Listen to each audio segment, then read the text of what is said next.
Welcome back to the channel. On the last video, pulled the motor out of the G37. We removed all the damaged parts, the radiator. What else did we take off?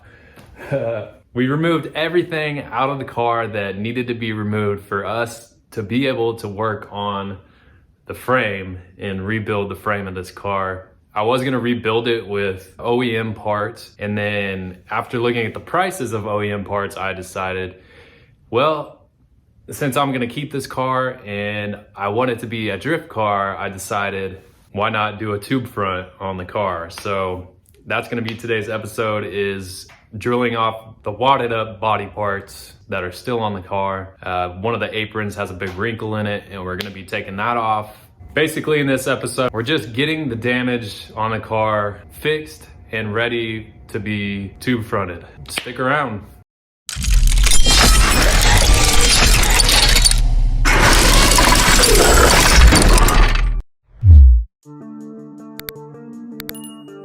All right, so Devin's taking off over here, that's bent. We got crinkle here and a crinkle here. And while he's doing that, I'm gonna get started taking apart our suspension over here so we can drop this subframe down. And then we can start working in here, taking apart whatever on the frame that we need to take apart.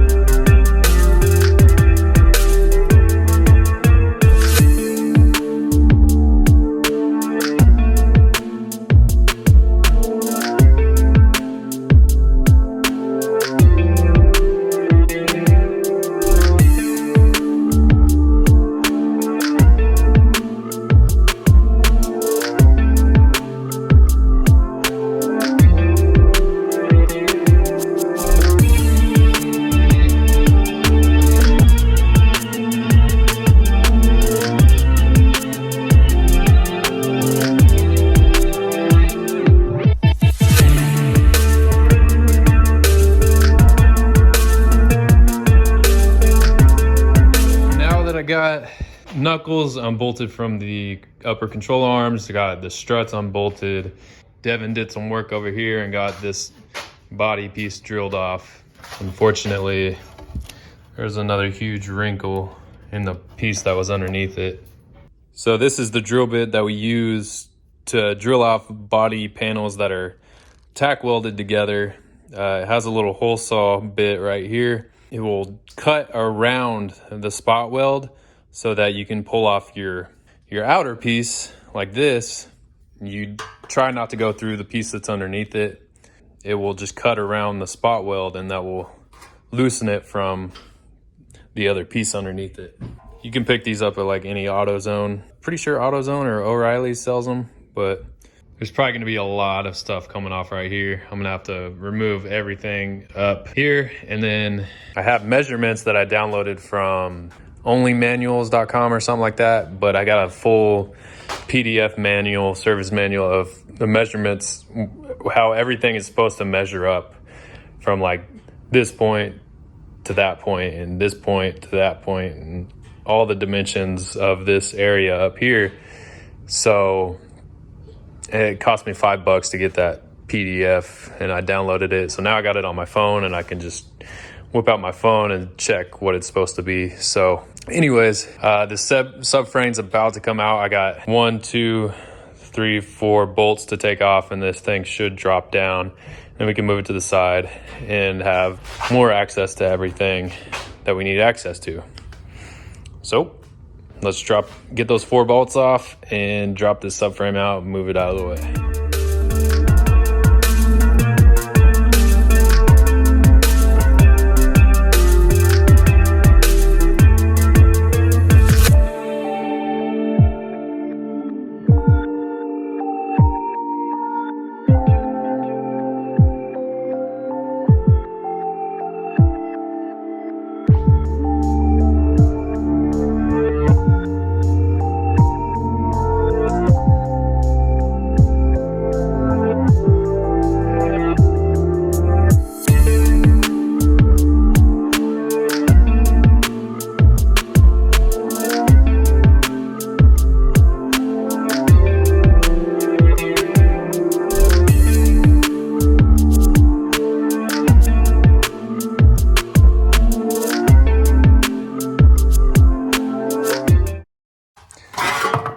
nice wrinkle in it.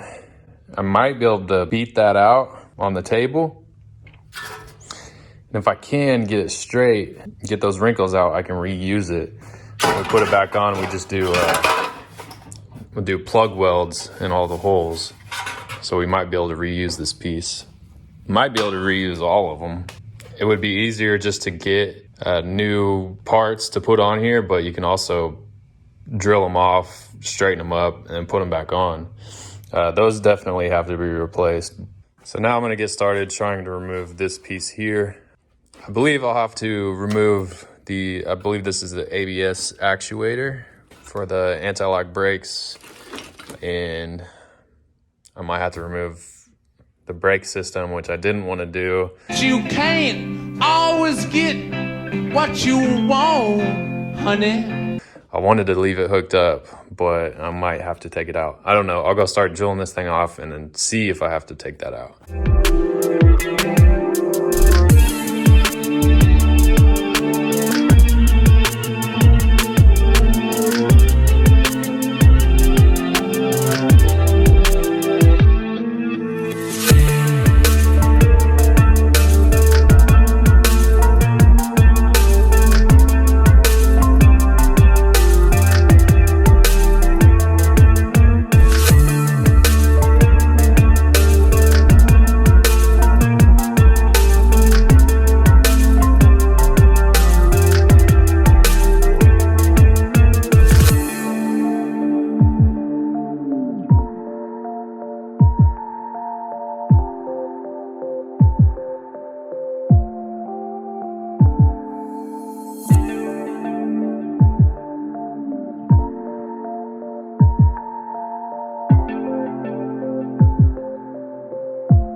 Well, I guess we got most of the damaged parts off of the driver's side. I don't know about that. That wrinkled piece that was here is gone. These pieces here don't have any wrinkles or what appears to be any damage. I mean, besides drilling the holes in it and taking it apart. But when you go to put these new pieces in, it'll sit behind here, and then you do a plug weld in the middle of each one of these holes, so it'll hold it back in place. That's how you do that. And then on the next episode, I'm gonna do some measuring on the strut tower, because I have all the measurements for this engine bay that I pulled up on a service manual. So I should be able to measure to make sure this strut tower is like a big piece right here. And it needs to be in the right spot. So when I do my measurements, I'll be able to see if this thing needs to go forward or backwards or in or out or whatever. But from the looks of this is where the wrinkle was. It kind of looks like this is kicked back a little bit right there. I went ahead and sawzalled off the most damaged part of the car. Big mess right here. This piece will go in the trash. All right, so I've been looking around YouTube, watching videos of these cars and people that drift these cars and they wreck them and then they have to rebuild them and they'll like smash into a wall and bend up these frames, and then instead of rebuilding it to like factory or whatever, we could take and fabricate some plates to go over the top of this and box this frame in right here. Same thing over here. We'll cut it down to the same spot as this and then box it in with a plate. And then on top of these plates, you take some tubes and you weld your tubes into your plate, and then it comes off. You put a tube front on this thing, and with the tube front, you can still bolt up your radiator, you can still bolt up your bumper, and you can still bolt up your fenders and headlights. It would be way cheaper to do it that way.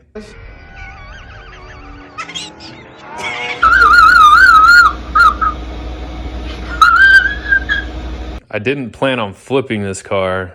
I planned on keeping it for myself. A drift car that I could take out to the track and drift it as well. I was gonna take the rear diff and weld it and do all that and just turn it into a drift. Like right now it could drift, but the rear diff not being welded, it wouldn't drift as good. So that would be another video to come up, welding the rear diff and then also assembling the front end of this car with the tube fabrication that we do up here. Thanks for checking out the channel today, guys. Thanks for hitting that subscribe button, because I know you all did. Thanks for hitting that thumbs up button too. I know a whole lot didn't get done in this video. He didn't do a damn thing. Think about it. Think about what he did not do. It didn't seem like a whole lot got done in this video, but we're getting closer to starting the tube frame. I also got a little tool to help with that process. Got a plasma cutter, so I don't have to use a cutting wheel all the time. And but yeah, that's gonna be it. So make sure you check out the next one. Peace out.